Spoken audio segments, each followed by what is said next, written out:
Well, good afternoon, everybody. This is Nana the Canner, and welcome back to the edge of the boreal forest.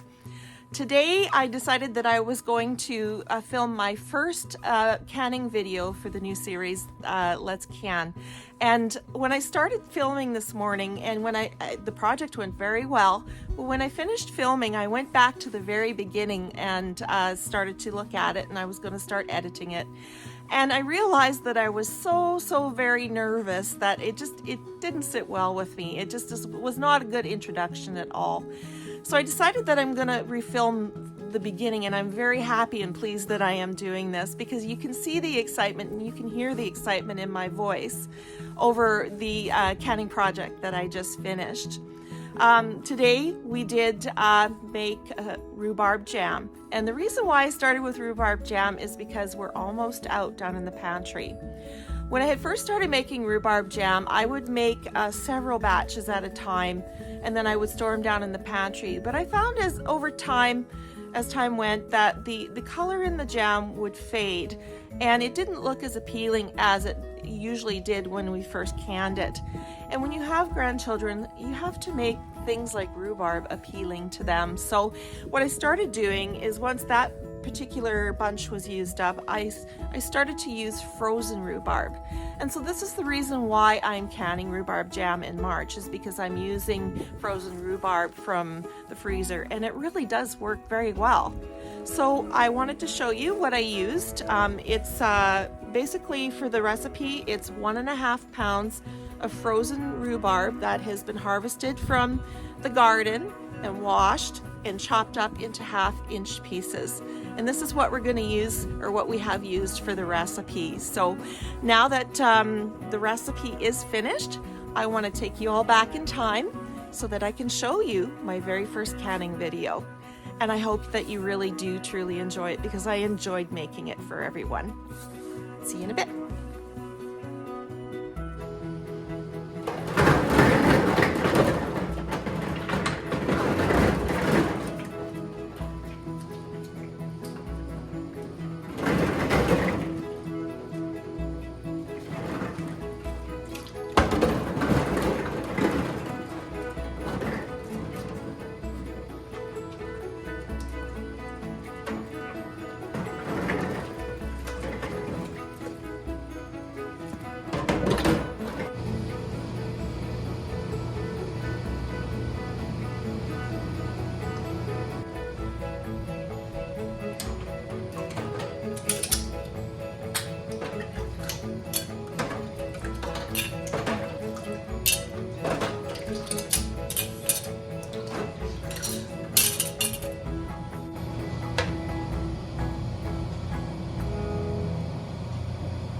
All right, I just want to run through some of the equipment that I use for my canning projects.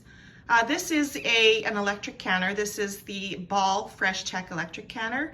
I purchased this in 2020 and probably paid way too much for it because everything was super inflated back when COVID was going. But it was a really good purchase and still is. It's a very good purchase.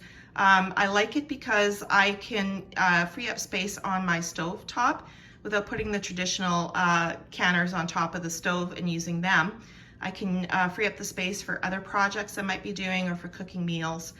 So what I do is I actually sit this electric canner right beside the sink, and then I'm able to fill it up much easier.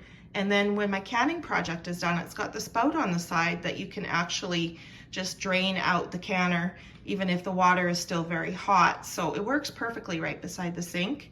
The temperatures on it are pretty much spot on, and I know where I need to have it set for different canning projects and such. But this is the canner that I typically use.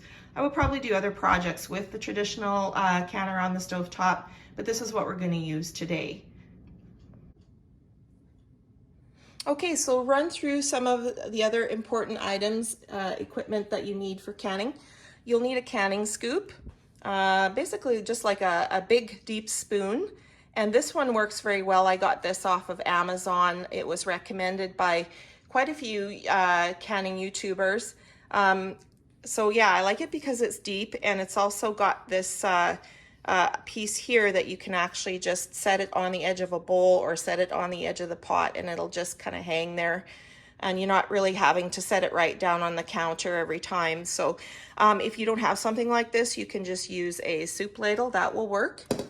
You'll need a canning funnel, and I really like this funnel because I got this off of Amazon as well, and this comes right off for washing. But you'll need a canning funnel, and what I really like about this particular canning funnel is it shows you the headspace in your jar. And we'll talk about headspace in a little bit here, but the headspace is important in every single canning project that you do. Also too, you'll need a jar lifter, and I really enjoy this jar lifter. This was also recommended by many YouTubers that can. So you'll need a jar lifter to get those jars out of the hot water. This item here is a debubbler, and debubbling is very important in canning because it can affect your headspace, and you should not have excess air in your jars when you're canning, water bath canning or pressure canning. It can actually cause failure in your seals, and it can cause failure in your jars. And also too, you can measure here your headspace as well inside your jar. So you can see, you can just put it in there so you can tell exactly where your headspace is at. This is a jar lifter, or sorry, a lid lifter. It's magnetic, and you can lift the bands and the lids out of hot water. They say that you don't need to soak them or boil them in hot water prior to. They used to, just to get this part of the lid softened up. But they say that you don't need to now. What I do is I basically soak them in hot water just to get them prepared for the sealing process. But that's just kind of a personal choice. Bernardin is the main company in our country here in Canada, and they say you don't need to, but I still get them good and hot before they go onto the jars. And of course, you'll need the canning jars, various sizes. This particular recipe, I'm going to use half-pint jars. I think it's about 125 mils for this one, and I'm going to use quarter-pint jars too. They're really nice for gift giving. So let's just talk about the jars. Before you start a canning project, you need to select the jars and lids that you're going to need. And very important, even if they're brand new, very, very important to wash every single item in hot, soapy water and rinse in hot water. Also too, before you start your canning projects, you need to take a look at your jar to make sure that there's no cracks or chips in the jar, and especially in the surface and the rim of the jar. You need to check that as well for any chips or cracks or breaks. If you find any, discard your jar, because you don't want to be using it and then wreck your seal later on, and then you end up with you have to put it in the fridge, which isn't too bad. But I mean, you want to start with jars that are sound and don't have any chips or cracks or breaks in them. So yeah, you'll need various sizes of jars for the different projects that you use.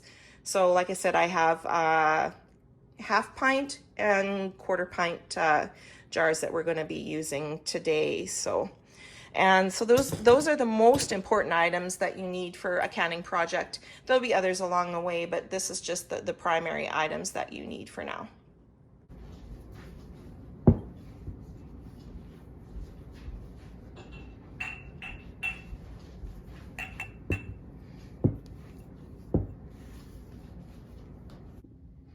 All right, so we have, the canner is half full of water, so we're just gonna load the jars in.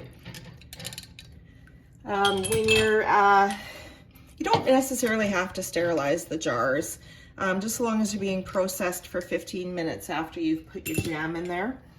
But I like to get it super hot. The jar is super hot going into the canner because the water is gonna be fairly warm. Rule of thumb is cold. For pressure canning, it would be cold jars, cold canner. For water bath canning, typically you're putting hot jars in.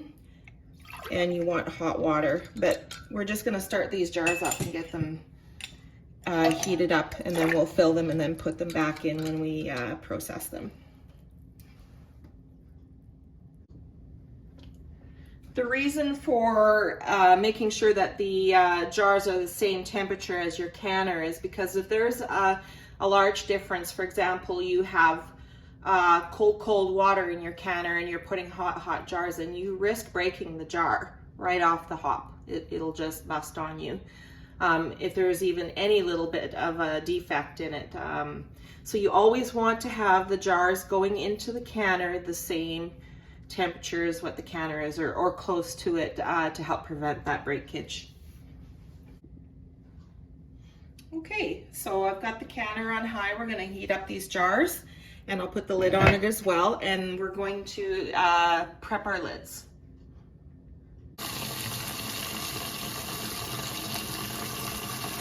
Okay, so we're just going to cover our lids in hot water in a pot, and I'm just going to throw them on the stove, just on low to get them heated up and ready to go. All right, for the strawberry rhubarb jam recipe, this comes out of a recipe book called The Canning Kitchen, 101 Simple Small Batch Recipes, and it really is a basic recipe. So for the rhubarb jam, we have the 1.5 pounds of rhubarb stalks rinsed and chopped up into 1/2-inch pieces, and we put it in a large heavy bottom pot. We are also going to need 1.5 cups of water. We're going to need 1 package of pectin powder, and I use Bernardin here. That's basically what we have here. And 6 cups of granulated sugar. So that is the all of the ingredients that we need for this rhubarb jam. It's a very basic recipe. Okay, so we're going to, in this large heavy pot, we're going to bring the rhubarb and the water to boil over high heat. So we have the 1.5 pounds of rhubarb chopped into 1/2-inch pieces, and we're going to add 1.5 cups of water and bring that to a boil over high heat, and then we're going to reduce the heat and we're going to simmer it and cook it for approximately 5 minutes until softened. Okay, so it's come to what I feel is a full boil. So we're just going to reduce the heat to medium, and we're going to put the lid on, and we're going to let that cook for 5 minutes.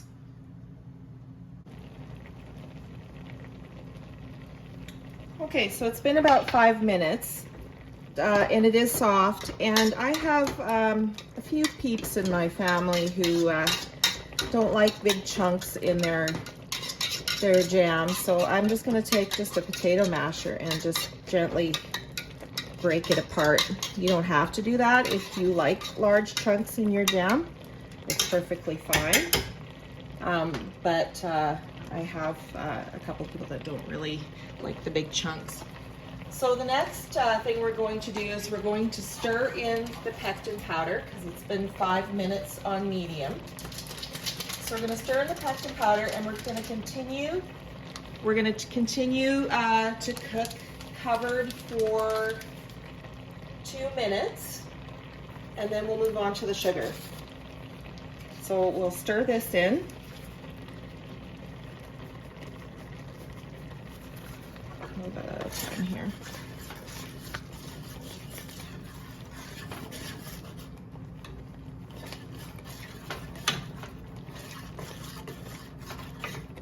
So we'll get this all stirred in here. Oh, it smells delicious. Rhubarb, I feel, is one of those underrated fruit or vegetable. What is it? A fruit or a vegetable? I never really thought of that. I don't know. I might call it a vegetable, but it is really one of those underrated foods that people don't really pay too much attention to, and I really wish they did, because there is a great deal of flavor in rhubarb. They think that it is too bitter, but honestly, if it's cooked in the right recipes and cooked in the right way, it tastes amazing. So we're going to cover this again and let it cook for 2 minutes, and then we'll bring you back. All right, so we're going to uncover this, and the next step is to add the sugar, and we're going to stir it in. So we add the 6 cups of sugar, and then we're going to stir this in. Get it well incorporated.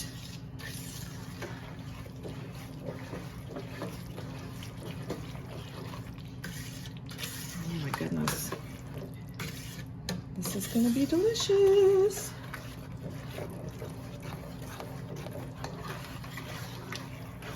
I always make a couple small jars, like 1/4 pint jars for gifts. And people really enjoy that. Nothing like homemade preserved jam. Okay, we just got, I see, a couple of chunks of sugar there, so we're just going to stir it just a little bit longer, and then we're going to turn the heat up to high, and then we're going to bring the jam back up to a full rolling boil, uncovered, stirring constantly, maintaining a hard boil for 1 minute, and then we're going to remove it from heat. Okay, so we've got the sugar incorporated. You can kind of see that the jam is starting to kind of change color there. So let's turn this right up. We're going to keep stirring.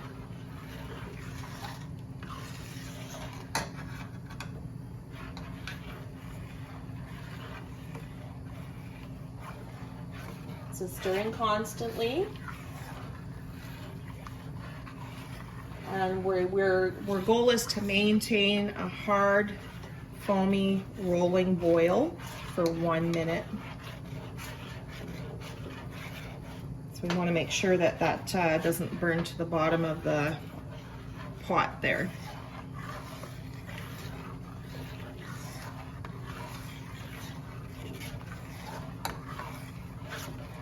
Okay, so this might take a few minutes. So once we are closer to that hard boil, I'll bring you back.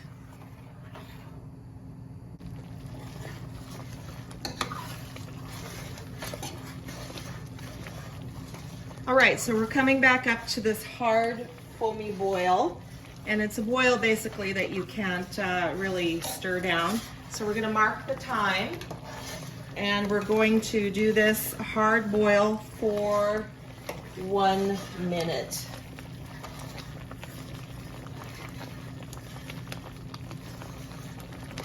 And you can see there's a foam starting to develop on top of there. Once we've hard boiled it for 1 minute, we're going to remove it from the heat, and we're going to skim off all of that foam before we jar it up.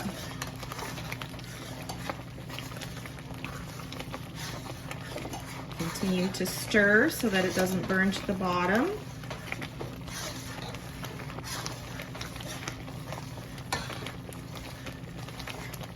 We're almost to the 1 minute.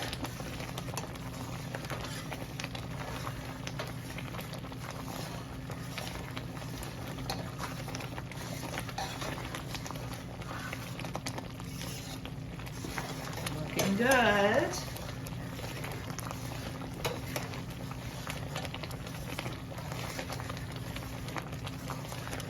Okay, all right, so we're gonna turn this off, and then we're gonna move it over to where the water bath canner is. I'll set you up over there.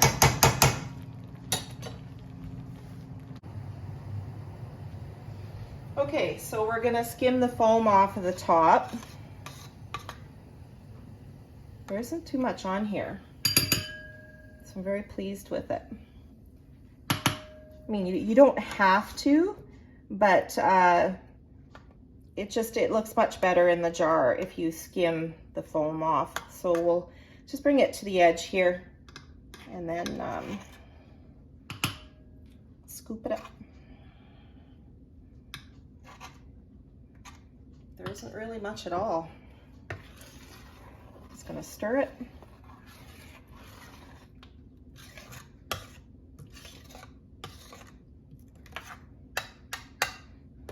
Actually, I think I might just be happy with that. Just a little bit, but then we're gonna start getting into the jam.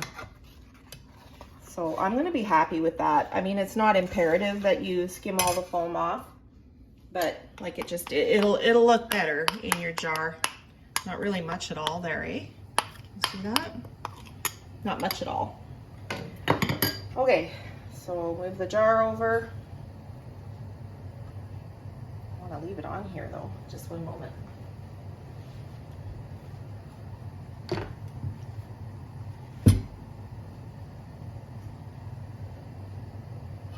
There we go. So we're ready to jar it up. So I'm going to take a few jars out first.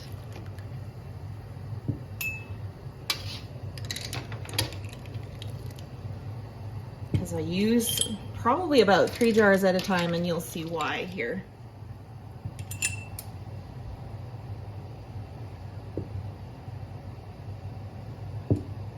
Okay.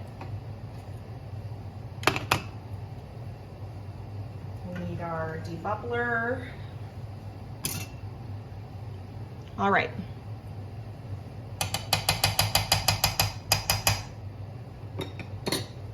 So for this, for jarring this recipe up, we're going to need a 1/4 inch headspace. And headspace is important because it gives you the proper amount of air in the jar for each recipe. You don't want to add too much of your product or go past the amount of headspace, because then your food will expand in the jar and it'll pop your lids off. Typically for jarring up jams and such, it's usually about 1/4 inch headspace. So you have your first jar sitting here, and then you have another jar ready to put your funnel on, and you have another jar that you put your debubbler in.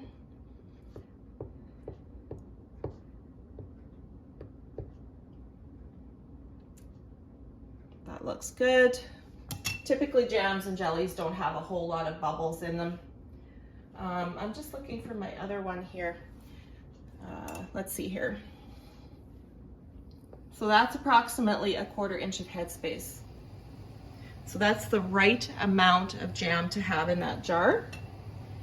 And then what we're gonna do is we're gonna take a paper towel with a little bit of vinegar on it, and we're gonna clean the rim of that jar off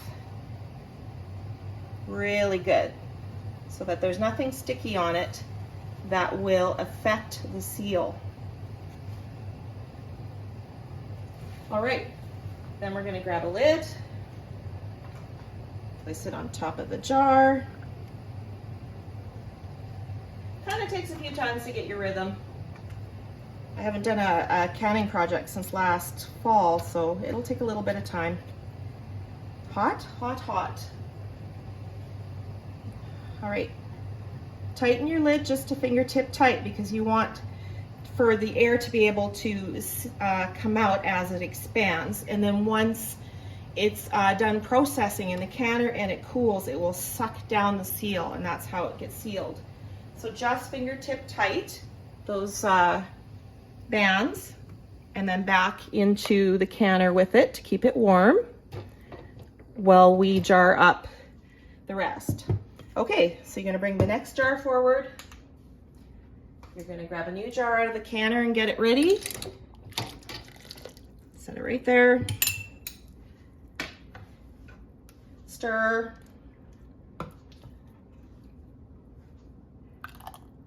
And scoop. And it's probably gonna get messy. So write down and see if you can eyeball that 1/4 inch headspace. Put your funnel on the next jar. Debubble.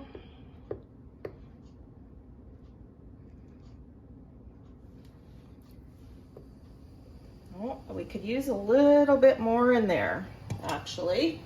Just one moment. This is where you just have just a small smaller spoon ready to go. I'm gonna put just a little bit more in there.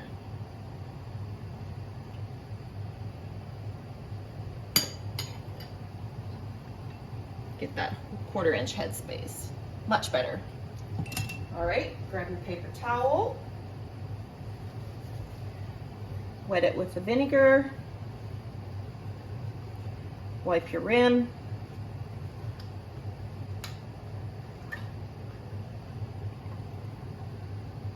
Put your lid on. And your band. Try to keep it as straight as possible. Hot, fingertip tight. Back into the canner. Move this jar forward. It's ready to go. And grab another jar. Get that ready.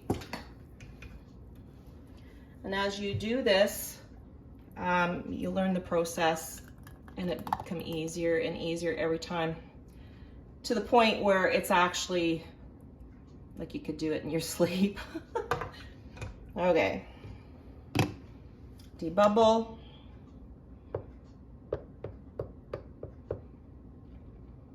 Could use a little bit more in there. So yeah, like I said, as you do it, you'll learn what 1/4 inch headspace looks like. You won't have to measure anymore. You'll know where it's at with your jars. So that's approximately a 1/4 inch headspace. Wipe your rim with vinegar on a paper towel. Make sure it's nice and clean.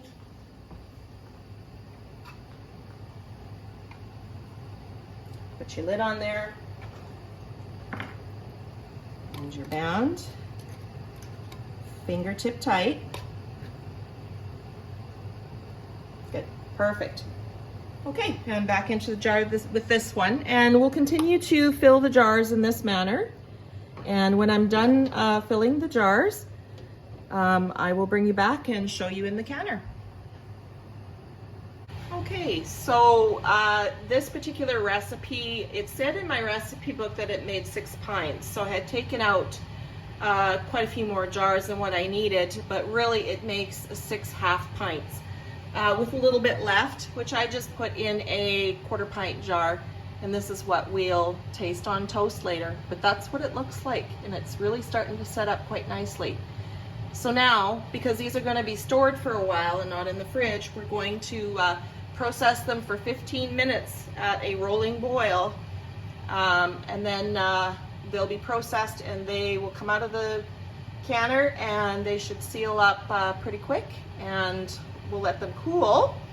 And then once they're cool, probably till tomorrow, then we will go through the process of actually washing the jars and the bands, and that is very important as well. If you want to keep your bands in good shape and for as long as you want, or as long as you can, it is recommended that you actually wash your jars and your bands to prevent them from rusting, especially with acidic things like tomatoes and you know, if you're canning tomatoes and such.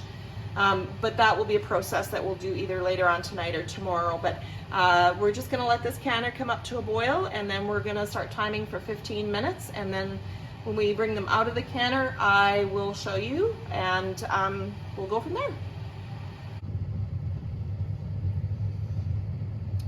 Okay, so this is a full rolling boil. This is what you want to see. So once your canner comes up to a full rolling boil, we'll get the lid back on there. The process time for this is 15 minutes. So we're going to set a timer for 15 minutes and let this process. And then once the 15 minutes is up, we're gonna turn the canner off, and we're gonna take the lid off, and we're gonna let it cool down for about 5 minutes. So there's less of a temperature difference between inside the canner and room temperature. Sometimes with other canning projects, not so much with jam, but say if you're doing juices or something with liquid in it, if you just turn your canner off and you immediately take it out, you have what we call siphoning will happen, where basically the temperature difference is too much, and all the fluid inside of your jar just basically comes up and through the lid and between the lid and the rim and siphons out onto the counter. And you don't want that to happen because that can really wreck your seals. So you really do want that cool down time after processing. So at least 5 minutes with the canner off and the lid off before you take your jars out. So we're just gonna let that process for 15 minutes now. Okay, so 15 minutes is up and we've turned the canner off, and we're going to let it sit for a good 5 minutes before we take the jars out. I'm getting really excited. All right, it's been 5 minutes and we're ready to take the jars out of the canner. There we go.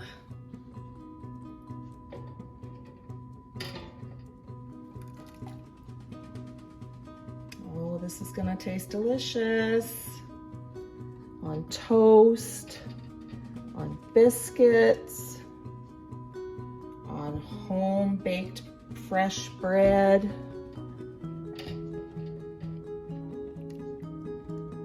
Oh, we enjoy it. We love it. We love our home-preserved jellies and jams. Also make a really great choke cherry jelly too, and really great crabapple jelly as well. And I'm excited to be showing you that in the future too. All right. So I think you probably already heard one of them seal. They're gonna seal for us. So there you have it. There is, look at that. This is music to a canner's ears. It honestly is. When your jars start sealing like that, it just makes you feel great because you know that it is a job well done. You've done your job correctly. So we have 6 half pints of the rhubarb jam, and we have almost a 1/4 pint, and we're gonna test that. We're gonna try that on maybe some toast later on, or some bread. But yeah, we're gonna let this cool off and let them seal. And then I'm thinking probably with jellies and jams, I'll probably wait till tomorrow morning to give them a good wash, and then we'll mark them. But this is the bulk of the canning video, and we'll bring you back a little bit later or tomorrow morning and we'll finish it up. All right, so it's a little bit later on tonight, and the jam has cooled and the jars have sealed and the jam has set. This is a really easy recipe to get the jam to set with.